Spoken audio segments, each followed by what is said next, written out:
Howdy, folks, and welcome to another edition of Kansas City Huddle in front of a full house of Chiefs Kingdoms fans to welcome our guy, Chief Safety, Jaden Hicks. How are you, sir? I'm doing great. I'm blessed. Thank you.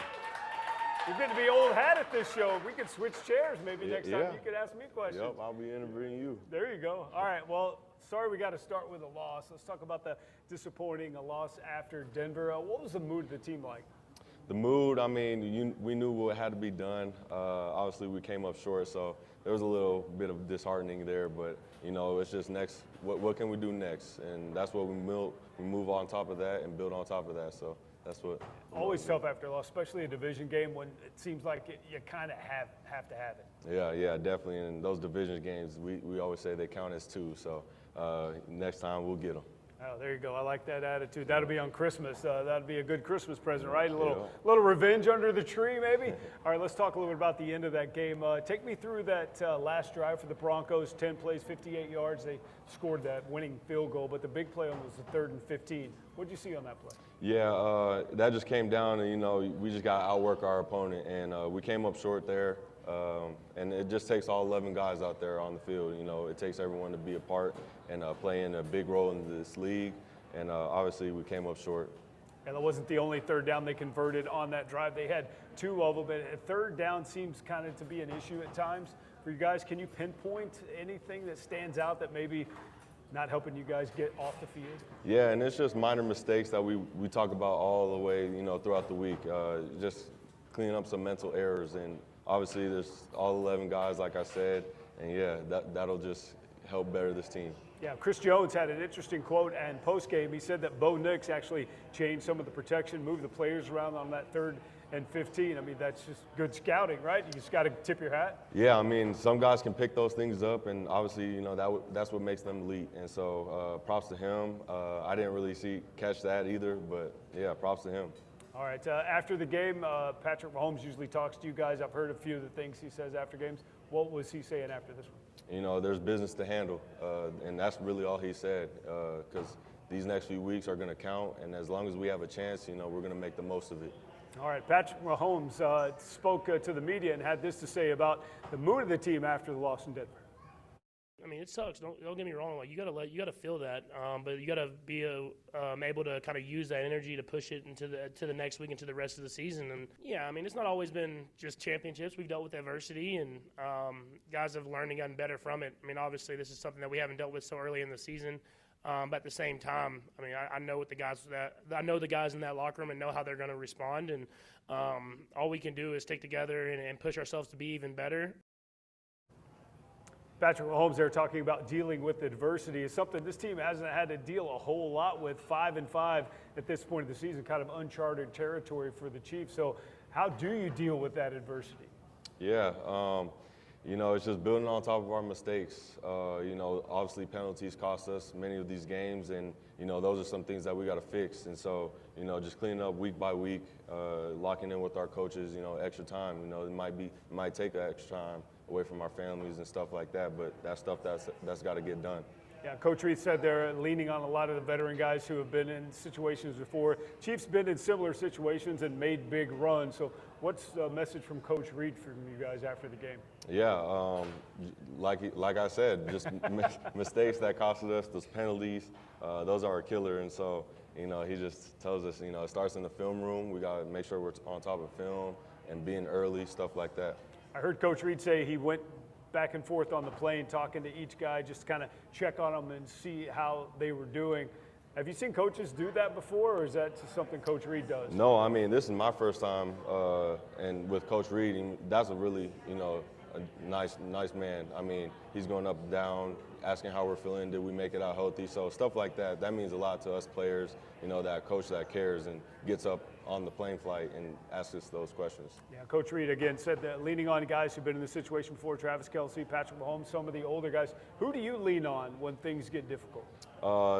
Some of the captains on our defense, guys like Chris Jones, Nick Bolton, and then some of the veteran, you know, DBs, Trent, B. Cook, you know, they've all been here. They've been at the highest level, the farthest level. So, you know, leaning on those guys to take advice from and, you know, building on top of that.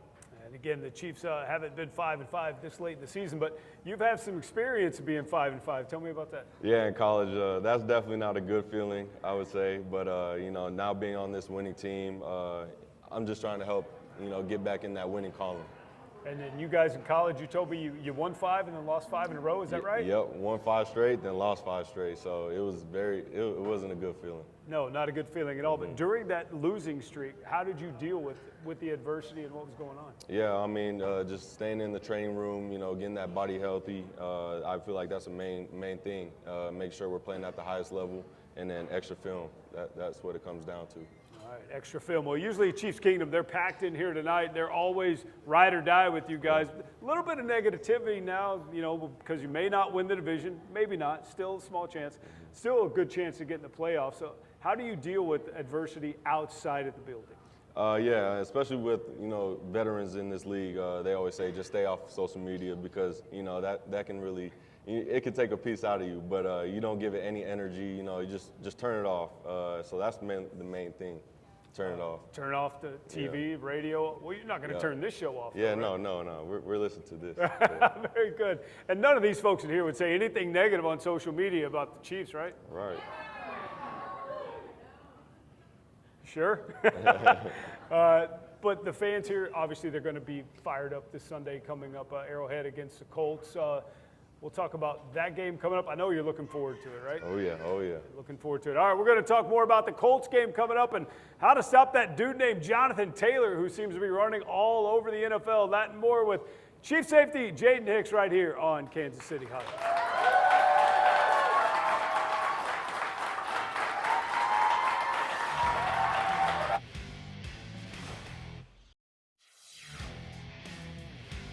This week's Getting the Job Done Moment of the Week presented by KB Complete goes to Chiefs tight end Travis Kelce.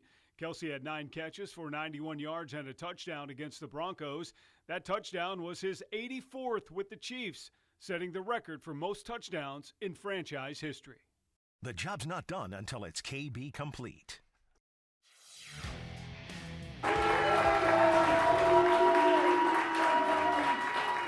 Welcome back into Kansas City Huddle with Chief Safety Jaden Hicks. Let's talk about Travis Kelce real quick before we get into the Colts. What was your vantage point on that touchdown play? Oh, man, that was awesome to see. He was rumbling in there. So a big guy like that, knocking dudes over, falling in the end zone, that was cool to see. Kelce's had kind of a resurgence this year. What have you seen from him? Yeah, that's a guy who works hard. He puts a lot in his, his technique and stuff like that. So just watching him out there, at his age, still doing what he's doing, that's special. I was going to ask you, guy doing it at his age, he's old for football age. Are you surprised that he's still performing at the level he is? No, just the way he carries himself on and off the field, he's a real genuine dude and, just is super smart in the game. So, and it doesn't surprise me at all. Yeah, team player for sure, because he was asked after the game what he thought about setting the Chiefs franchise record for total touchdowns with 84. He's like, man, I don't care. We just lost a game. Yeah. That pretty much sums up Kelce, right? Yeah, exactly. That just shows the type of person he is. And for Travis Kelce, do you catch yourself just watching him sometimes, maybe in practice or maybe during a game? Yeah, and he's always finishing through. He'll catch a 5-yard route and just run in the end zone. So it's cool to see. Yeah, cool to see indeed. And hopefully gets a couple more. It'd be cool if he matched his jersey number 87 in the next couple of games. That'd be pretty sweet. All right, the next game, the biggest one. The next game's always the biggest one, right? Taking it one game at a time. Indianapolis Colts coming into Arrowhead. They were leading their division. Daniel Jones, their quarterback's playing well. Running back, Jonathan Taylor, he's the main guy for them, right? He's the engine, as Coach Spags like to say. What has Spags told you about defending Jonathan Taylor so far? Yeah, he leads the league in yards after contact, touchdowns, stuff like that. So that's a really talented dude, and he's the workhorse of their offense. And so, just stopping him is the main goal. Yeah, 1,139 rushing yards to lead the NFL, as you said. Just 15 touchdowns. He got 3 touchdowns and 244 yards. Sunday morning overseas against the Falcons. I'm sure y'all were busy, you weren't watching, but that dude had a game. So when you're mentally prepared to go up against a guy like that, how do you have to stay focused? Yeah, it starts with practice, practicing good habits, make sure we're tackling. to tackle running back, you know, you got to have good leverage, good technique, and so we'll be practicing that throughout the week. Do you have to mentally prepare yourself any different when you know, like, you're facing a Derrick Henry or a Saquon Barkley or someone like this dude's going to hit me? Oh, most definitely. Guys that like to use stiff arms, we have different techniques for that, and so stuff like that. If he likes to bounce or, you know, jump cut, we take in consideration of all that. All right, you talked about different techniques. I don't want you to give away any secrets, but explain a little bit of the differences you may use against someone who's a bulldozer running back or someone who's just shifty. Yeah, so if they're a bulldozer, you know, we like to say take out the engine, and that starts with the legs. You don't want to go high with them, obviously, because they're just going to run you over. But guys that like to throw stiff arms, you know, you swat the arm down and then stay up high. All right, let's talk about Daniel Jones, 70% completion rate. I believe he has 15 touchdowns, 7 interceptions so far. What have you seen from Daniel Jones this season? Yeah, they got a good offense rolling. I feel like their schemes have been, you know, suit for him. But we also did realize that when he holds the ball longer, you know, that's some mistakes that come with it. So we'll be looking to, you know, have sticky coverage, you know, playing good defense. He's been sacked 21 times this year. I know that lights up your eyes a little bit. Do you ever go up to Spags and say, hey, man, I got it. Just send me on that blitz. Yeah, most definitely. I haven't blitzed in a while, so hopefully I'll be, you know, getting these few ones in these next games. What does Spags say when you tell him that? He like, say, come on, he's saving them. He's saving them. He's saving them. All right, well, I don't know how many more you want to save, man. This game's pretty big. Do you watch other teams, like the upcoming team, during the week? I know you couldn't this one because they were playing overseas and super early, but we'll watch different games, see how they like to play against different defenses, and you know, if some defenses are similar to ours, I watch some of those games, see what they like. All right, obviously this is a must-win game. I think everybody believes this is a must-win game. I mean, every game's a must-win game in the NFL. Mm-hmm. You're fighting for a job, but how do you not put too much emphasis on a must-win game? I mean, just coming down, playing to the basics, playing at our level, you know, what we know. We're at home, and we know the fans come out and cheer us on, so we have home field advantage. You know, I mean, that's all we need. All right, I'm sure the fans are going to bring it Sunday, right? Indeed they are, and we'll bring you more with Chief Safety Jaden Hicks when we return right here on Kansas City Huddle.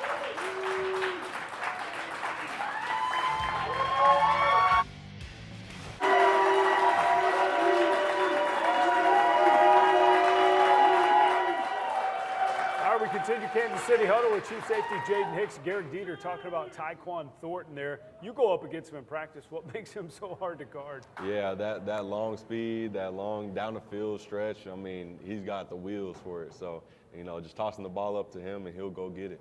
Yeah, I'd like to see him target more. That's just my opinion. I want to see Tyquan play a little more, so I don't know. All right, your second year, what have you learned not only about yourself but about the NFL in your second year that's made things a little bit easier? Most definitely. There's just a process to this, and you know, you got to enjoy all of it. You know, it won't always be sunshine and rainbows. You know, you'll have those rough patches, and obviously I hit a few this year, and so just growing through it, learning through it, and just, you know, trying my best, putting my all into it each day. You know. Can't take it for granted. And I remember you telling us last time when you go through those rough patches, you lean on your brother a little bit and your family. Have you done that this year? And what's your brother been saying to you? Oh, yeah. And, you know, he's like my #1 fan. So, you know, he always gets me in that mode, texts me before every game. So, you know, those things just drive me every day. All right, speaking of your family, obviously the Chiefs play every year in Las Vegas, the end of the year this year. The game might matter this year. It hasn't mattered in years past, but how is it for you going back to Vegas every year? I mean, it's great going back to my home city, and everyone, you know, they always want to come to the games. I'm like, yeah, you got to get your own tickets, you know. Those things is that how you deal with it? Those things they're not cheap, I'll tell you that. Not Vegas. No, not at all. So, but no, I definitely love all the support. You know, that means a lot to me. Do you make them, how do you pick who gets a ticket to you? Like, all right, y'all got to tell me a joke, whoever makes me laugh. I mean, how do you decide? I might have to do that now. I mean, I might be too nice, so I might give them, you know, that one game. All right, very good. Well, let's talk a little bit about your Jaden's Joy Drive, your foundation starting up, trying to help kids in the metro. Yeah, I mean, it starts with Children Mercy, and, you know, they've been a big help, and I just want to give back to the youth and, you know, the future generation. I mean, that's something that's important to me, and so giving back to them and actually just donating to them. Yeah, and folks can donate right there, childrensmercy.org. Yep, on my link. There's a link in my Instagram. just follow that and donate. Anything helps. It's greatly appreciated. Yeah, very good. A big hand from the crowd on that one. And a lot of Chiefs players do that. I mean, obviously, most of the NFL players do a lot of charity, but it seems to me like there's a lot more charity in Kansas City, which makes it feel like a little bit of a smaller knit community. Oh, yeah, most definitely. I feel like, there's a lot of culture here, a lot of great people here, and so, just seeing that, everyone's helping each other out, and so I feel like I'm a part of that community, and it's special to see. Yeah, well, I know everybody out there certainly does appreciate what you and your teammates do for the Metro. Audience questions, y'all got them ready? All right, they're coming up when we return.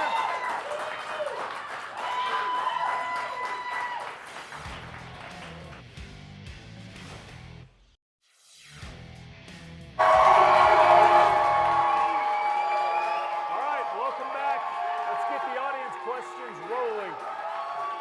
First audience question we have is from Jamie. She's the mom of a high school senior. And Jaden, she wants to know, what advice would you give a high schooler who wants to play the NFL? To give you some advice, I would say, just keep chasing your dreams. I mean, they do come true. I mean, I feel like I'm a living testimony to that. Was never, recruited highly out of high school.